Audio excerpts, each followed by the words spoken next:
All right, we are live. Let me make sure everything is streaming correctly. Here we go. All right, great. Looks like things are working. So here's what we are doing today. We are trying to figure out whether or not there are BRRRR opportunities. BRRRR stands for buy, rehab, rent, refinance, and repeat. And it's a strategy that a lot of real estate investors use so that they can figure out whether or not they can invest and purchase the property, put in a renovation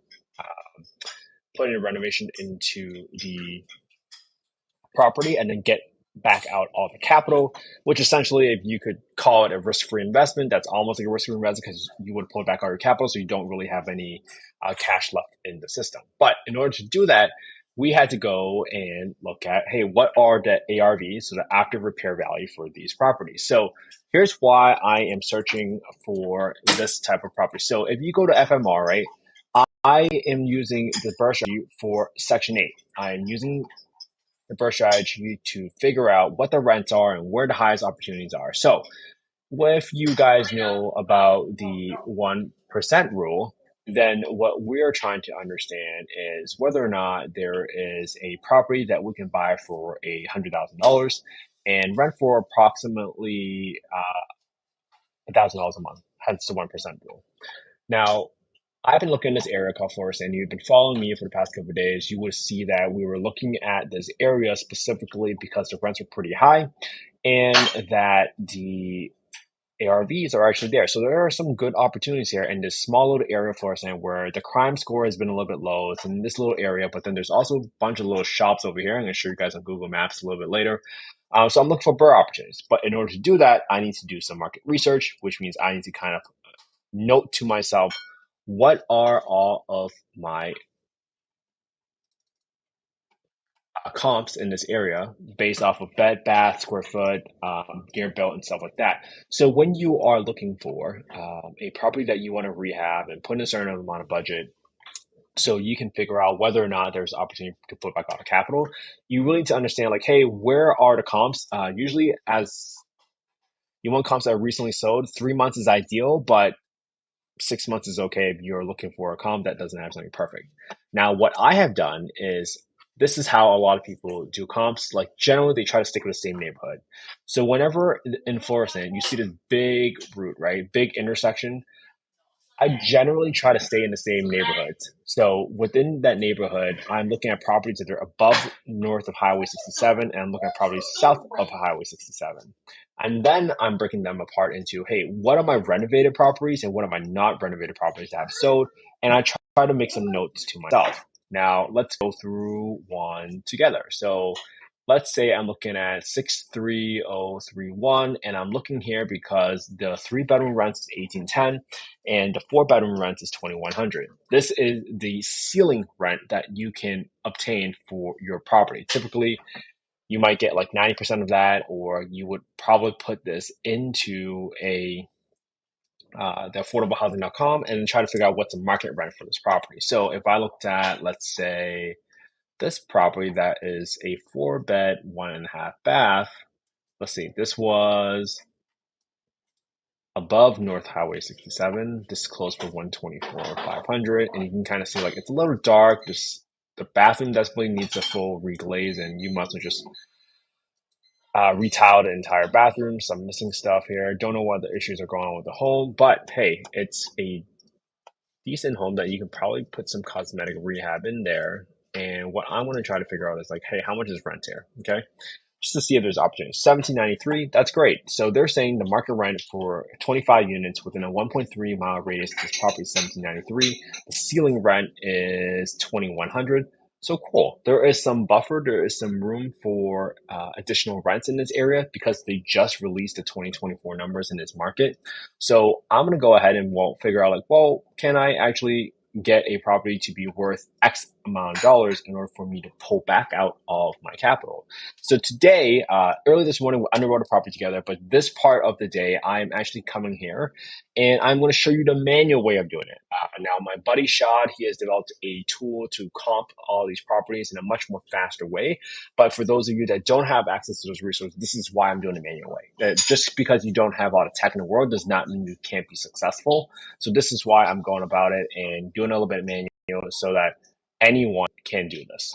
So what I'm doing right now is I got a couple of properties now that I already demonstrated and showing you guys what you guys. I'm looking at bed, bath, square foot, the year built, just because you want to be within relatively same one. Like if you have a new construction home versus a home that's built in 1960, probably not a great comp.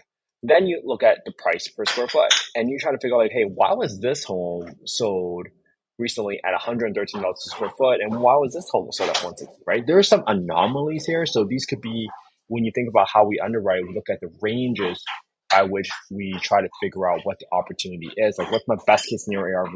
What's probably middle of the road? And this is how I've been able to kind of determine, like, hey, for a home that's probably around like 1,400 to 2,000 square feet, big difference, but consistently I'm seeing right between like 115 to 120. But for some reason, this home right here at 265 Wren Drive was sold at $200,000 and was sold at 160 a square foot. Wild, right? So I might come in here and figure out like, hey, how has this home been renovated? You can see that they actually staged the home for the sale. They got some nice modern cabinets. You can probably just paint your cabinets and then try and replace the hardware to match the similar decor. But now I have a target, right? How am I going to renovate a property that gives me the best chance at achieving the highest ARV? I can see that they have very light flooring right here in the kitchen. They have a fireplace. They're painting it. Looks like they changed the ceiling, so no popcorn ceilings here. You still got like some regular siding walls.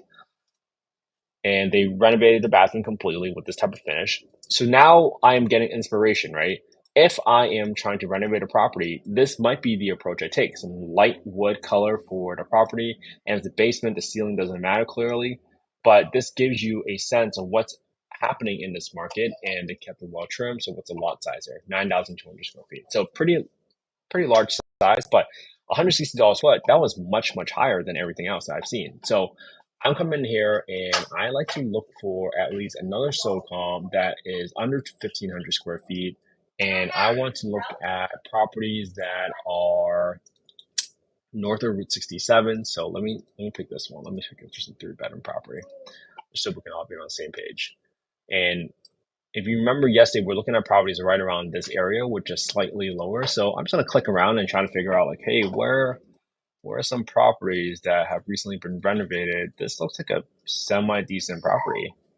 And this is only 60 square feet. So I'm going to write down this property, 6, and I'm simply going to teach you the manual way. This is the only way you can understand your market. Like, can you use tech to find a better way? Absolutely. They can probably pull this up in just like a few minutes. But for me, if you don't have access to tech, this is why I want to show you the manual way, because it's still relevant. It's still helpful for you to go through the process and try to figure out whether or not there is a deal here. So 1,960 square feet. This is my smallest home that's been renovated. Let's look at the year built, 1960, 1904, 1960. This has been sold for 175,000. So that brings it $180 a square foot. Wow, that is crazy. That's expensive. So you're actually getting a pretty high ARVs in this area for this market. And at 426, so this is still relatively far back. Not the best comp because it's been so long since it's been sold, but hey, I mean, you would think that properties only appreciate, right? So 9204. Is there a garage? There is no garage. Is there a basement? Let's see. Let's go through the pictures. There is a basement. Basement, 1, 2, 3. 3 bedrooms plus a basement. Cool. But they're not listing as a 4-bedroom, which is sometimes what people try to trick you. They consider basement a bedroom, but that's not it. Yes and no. And this, for the most part, is a pretty well renovated property. Looks like new flooring, painting, kitchen, bathrooms updated. Everything has been updated. Everything appears to be updated, fully renovated. No more cosmetic rehab needed. So this gives me a pretty good chance, right? If I am able to buy a property now for X number of square feet, and I know I can get $160 a square feet. Well, my target should be my ARV afterwards. My total all-in cost for the cost is going to be, let's say, 160. So typically when you get a BRRRR property, you want to be at least 70% of ARV. So $160 a square foot, if you times that by, let me do this on a computer so you guys can follow it. So you guys can see the $180 a square foot. And we have seen that Northern 67, I have the renovated properties and not renovated properties. So I try to get an understanding of what are my opportunities here. This is a property selling for $50 a square foot. Is there going to be a big rehab? Yeah, but there's going to be some significant opportunities here. So if you have a calculator, let me go ahead and show you guys. At $160 a square foot, if you times this by 0.7, so you want all in for your purchase price and your renovations to not be any greater than 112, because then you have an opportunity, especially if you have a 3-bedroom property, to get close to 160. Now, if you have a 4-bedroom property, you have a little bit less room. So at 113 times 0.7, you want to be no more than $79 a square foot.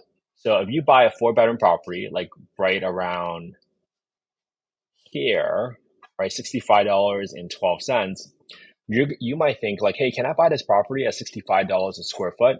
If I buy this at $65 a square foot, that means I can only spend $14 a square foot to get myself to an ARV that I can still pull back all my capital. Now that's a perfect BRRRR if you naturally have a tendency towards like, hey, if I just get back like half my capital, that will probably increase my margin of safety. And now, even though my cash on cash return might have been 17.5%, but because I was able to pull back out half my capital, now all of a sudden it's like a 35% cash on cash return, right? Because you only left in half the money that you actually invested in the property. So that might still be a slamming deal for some folks. So this is why it's so important for you to gather what the ARV is for renovated properties. So let's do one more together. I want to grab 930 Clark Street. So I found this property, 3-bed, 2-bath. This is south. This is south of North 87. And I want to look through these photos, and this one appears to be a pretty decent neighborhood. Well renovated with new paint, new flooring, new kitchen. They have carpet, so they have some carpet, so you don't. This bathroom looks okay. They probably just replaced the vanity right here because they kept these older looking tiles. You don't really see yellow tiles that often. And they have this basement that doesn't really have some carpet, just unfinished basement. So I'm gonna write some notes to myself. Hey, unfinished basement. Let's talk about this. This is 3-bed, 2-bath, 3-bed, 2-bath, 1161. This was built in 1959. 1959. This was sold at 184,900. 184,900. That's 159 a square foot.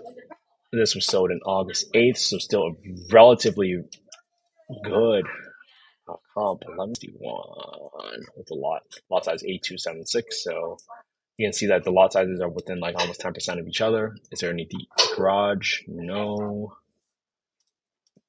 No. Yes. No, it's not part of it. So this is probably a renovated property with new vanities in bathroom. Tiles are still old in bathroom. Upstairs have been renovated to modern standards, but downstairs basement still looks old with carpet. So just making some notes to myself so I quickly understand like, hey, this property was sold at 159, and if I ever come back here and try to figure out like, hey, is this a good comp? I'm trying to figure out like, okay, where are my comps? What can I realistically expect to make on this property? And if you take that approach, then you start developing a good sense of understanding in your market. And that's what's going to make the difference between you quickly identifying whether or not something is truly a deal in this market. So now that I've gotten some ranges, right? I was like, hey, some non-renovated properties, I've seen 50, 60, 90, and this is probably dependent on how bad of a shape the properties are in. But it's good to see what a non-renovated property is selling for at a per square foot price. Because if you are able to find a property that you can buy and renovate and get it to a high ARV like these model homes, now all of a sudden you have an opportunity here. So this is why I want to kind of show this part of the process, is so that you guys can figure out and understand whether or not this is a good home. So let me look. This is 4% market research for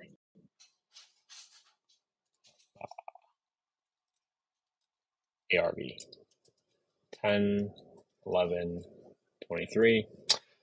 If this was helpful for you guys, please make sure you join the free Facebook group. If you DM me your email on Instagram at InvestWithKentHe, please make sure you DM me email and I'll invite you to the free Facebook group. My goal is to go live there every single day and you actually see the entire screen, not like on Instagram. If you are watching on Instagram, it's not as smooth because it's very limiting on how much of a screen I can share here. And what I'm going to do is I'm going to stop sharing. So if you guys would like to join a free Facebook group, it's completely free. I'm on a mission to create the largest affordable housing investment community in the United States because I want to be able to share the resources, the tips, the stories, the lessons learned from all of the other affordable housing investors in the world so you guys can learn from their mistakes, but ultimately help build a team in almost every single market. There's a reason I'm sharing all my research right now with all of you guys because I want to be the leader. I want to lead by example, share with you guys what a true giver looks like. This market research I just did for Florissant, I'll post it into the free Facebook group so you guys can have a lot of value coming out and you guys can just add to it, right? You are looking in literally the same market that I'm looking in. There's plenty for everybody. And I think if the world takes that mentality that, hey, there's really taking on an abundance mindset and knowing that there's plenty for everybody, I think we can all win together and we can all provide a huge amount of wins and support for families that need it, just for like people just like my parents who came over to America not knowing the language, but they needed a safe roof over their heads and a stable home for the kids to kind of grow up in. This is so important to me. So this is why I'm sharing all this information with all of you guys. I am sharing with you guys the market research I just did in Florissant. I'll post it on the Facebook group. So you guys are more than welcome to kind of go on there and grab it. Just make sure you DM me your email on Instagram at InvestWithKentHe. And if this was helpful, I kindly ask that you guys leave us a 5-star review for our podcast. It's called Affordable Housing and Real Estate Investing. If you can leave us a 5-star review on Apple Podcasts, I would really appreciate it. We've had some haters there that left some 1-star reviews because they might be politically motivated. They might just not understand what affordable housing really is, but it's not just guns, drugs, and drama. It's great people, just like our family members who we know, like at some point, everybody needs a little bit of help at some point. So let's be the help. Let's stay positive and continue giving. Cool. Thank you so much for your time today. And I look to hear back from you soon. Hopefully this was helpful.